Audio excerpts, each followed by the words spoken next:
What's going on, guys? It's Jster coming at you with another video, and in today's video we're going to be going over some master rank gameplay of me playing Alolan Ninetales alongside my duo queue partner MB Fish.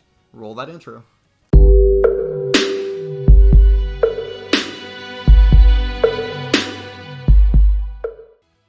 Alright, and in today's video we are going to be discussing this gameplay footage in a different way than we normally would. This is going to be our first gameplay fitted footage on this YouTube channel, and we're going to do it with a VOD review. So I'm going to be going over plays that I think could be done better. I'm going to point out plays that are good, and obviously I'm not going to point out every good play, and I'm not going to point out every bad play, purely because I'm going to be discussing plays over top of the others. But I'm hoping that you guys seeing me VOD review will show you how you should look at your gameplay and notice your strong points and your weak points. So going out of lane, me and NB are laning together. NB is my duo partner for this game specifically. We play quite often together, so we know how each other play at this point pretty well, and we're just going our normal starting route for the most part. The only thing that changes here is the enemy team is trying to get our bottom auto, and we want to contest that so that way they don't get a lead on us, and we successfully steal it even though they're in our base. And because of how greedy they were, and they were hitting the auto while we were hitting them for a little bit, we were actually able to pick up the first kill on Mr. Mime here. And I think I do a good job of, me and MB both do a good job of recognizing that we can get the second kill. And here I'm going to cap the points because I know I can get that auto even after I cap. Get the auto and realize that I can cap that as well before anybody can contest. So now we're going to back up. Everything so far is being played fairly well given how the opponents have played the lane. So we're going to fall back and do just standard, clear our own camps, stay safe. If we see anybody coming into cap, we're going to back off for that. And here, I make the mistake of going for this core fish when bees are spawned. At 8:50 the bees spawn, so I'm already 10 seconds late on the bees. And because of that, the enemy team has already taken the bees. However, we still have the level lead just because I did pick up that double kill earlier. And here we see NB's going to finish the kill on the opposing Machop, so we just try to fight this this Mr. Mime. And what I did there, I should not have won that fight, but what happened is he had already been finishing his auto animation, so I knew he couldn't auto again. So what I did is I flashed into the bush, well, eject button into the bush, out of his vision, so he suddenly isn't auto attacking anymore, and I'm getting to hit him for free, and that's what gave me the edge in that fight. And here we see a Slowbro coming down, and honestly, I agreed here. Knowing that Slowbro was here and he hasn't been laning here, yes, I can pick him up and knock him out. But because he hasn't been here in the lane phase, that means that they have more people there than us, as long as they're laners that are supposed to be there coming back. And fortunately for us, Machop was not there, but the enemy jungler Zera Aura was, and he cleaned up a double kill. Luckily for us, our jungler was paying attention, and he picks up a double kill right back on them. And now me and our jungler both have 5 kills at 2.5 minutes into the game. It's kind of absurd. So far, I think the gameplay is mostly good. I think the only big change that we need to make is that we need to fall back from the fight on Slowbro, knowing that we're outnumbered, and also just recognizing the time that we were fighting, or that I was taking the core fish behind our goal, because I could have been taking bees instead. And instead we let the enemies get the bees. And there, that death, we were just, both me and the Greninja, I believe, were the two that died there. Oh, actually, no, Greninja's still alive. So me and Snorlax were the two that died there. We were a little bit pushed up into the enemy base without proper numbers of teammates near us compared to enemies. We were outnumbered and we were too aggressive. So we got punished for it. Here we're going to get a good pick on Machoke, I should say. Auto attacks follow even if you eject button. So if you see somebody auto attack when you're at 1 HP, don't waste your eject button. Eject button's not that long of a cooldown, but it's not good to waste it there. And on that play there, I'm low. I see 9 on the score on the thing, or on the goal. So my plan there was just to score. But what I should have done is, instead of going for the score, help the team on Dreadnought and then score with the team afterwards. So that way I don't get picked off while I'm solo up there. So that's another mistake that we made this game. And here we rotate top. Dreadnaught's gone. Enemy team's not bot, and I have no points, so there's no reason for me to be going bot. I can't score on bot. Enemy team's not there. I don't need to contest anything. So it's a good play to go to rotate top.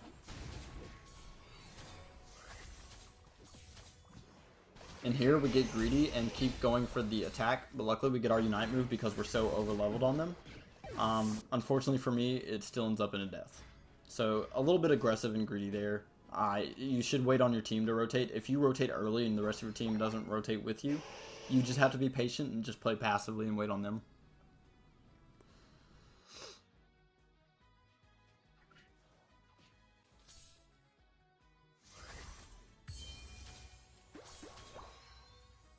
And here, if you look at the minimap, you can see a lot of the enemy players have 40, so it's really good that we're up here, one, contesting the Rotom, and two, also denying them 40-point scores. And there, unfortunately, our auto attack that we thought was going to take the Rotom was unfortunately either a little bit too early or a little bit too late. So we do the right thing and fall back towards the goal to defend it. However, because my whole team died, I'm now in a 1v5 scenario. I don't ever win that. It's reasonable to fall back even farther, but in that specific scenario where your teammate's already dead and all 5 of the enemy team is still alive, it's hard to get out of that situation without dying as well. So here we see Dreadnought spawning, so we're actually going to walk down towards Dreadnought. Realistically, should have been there probably about 5 to 10 seconds sooner. Luckily, we are here and we do get to start it. However, our teammates are doing something a little bit funky that I'm not sure I like. They are zoning, but they're zoning all the way in the enemy jungle, and I don't think you should be zoning that far up, because if the enemy team is good here, they just collapse on you and kill you because you're outnumbered at that point. So they need to zone where the Snorlax is. The Snorlax is in the perfect area that you should zone. You should zone from that bush if you can get up that far, specifically if the enemy first goal is already gone. Luckily for us, the Snorlax ultimate there does take the Dreadnought, so we get to have a strong Dreadnought, and thanks to the XP lead we've gotten from the 2 Dreadnoughts, we actually get to just snowball this fight really hard. So that's a really well played by everybody on the team. Smart for us to recognize that we can fight that. Now here's where we get a little bit greedy. We've already got the Dreadnought, we've already got the XP lead, and we're about even on points. So the fact that we have an XP lead and even on points, that means we have the advantage going into the late game. So there's no need to take unnecessary fights. And fighting on the enemy goal here is just so unnecessary. We do score the 38 from the Machamp, and we do score the 17 from me, but we end up having 3 of us die for it, and I'm not entirely sure. Oh, actually, it looks like it's going to be 4 of us die for it. And honestly, 4 deaths for just, what, 40 points? Probably not worth it in the long run, considering the last 2 minutes of the game you get double points. And here we make the right play. We're going to go defend top because that's the only person on the map showing is top, and our Snorlax is not going to be able to kill Machamp 1v1. So it's good on us to recognize that we needed to go top.